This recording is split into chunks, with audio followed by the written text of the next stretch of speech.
update sa mga halaman, guys.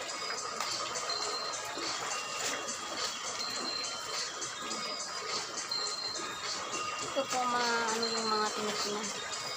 Hindi siya ganun kadami ng tinik. Makinis siya. Ito naman po, pag hinawakan mo na, alam mo na ang mangyayari sa mga kamay mo. Lalagnatin ko. Sobrang sulit po yung kanyang guys, tinik. Yun po. Para siyang mga karayom. Sobrang talas ng mga tinik niya. Hindi po katulad nito, makinis siya mga ka-idol. Parang ako. Sorry.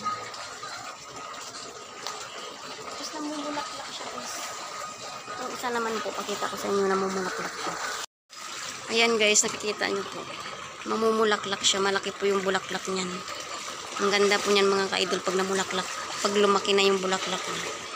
Pag bumukadkad na yan. Yan, ito po yung makinis guys. Pwede mo siyang hawakan.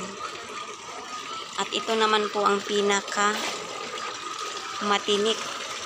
Ayan. Kikita nyo po mga ka-idol, sobrang sulit po yung kanyang tinik. Para siyang guys, mga karayom. Ayan po. Ang gaganda po nilang tingnan mga ka-idol. Kahit ka matinik sila. Parang tao lang yan matinik minsan. Ayan.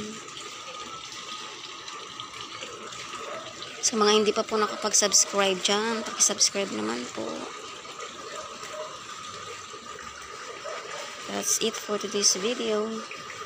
Thank you for watching, guys.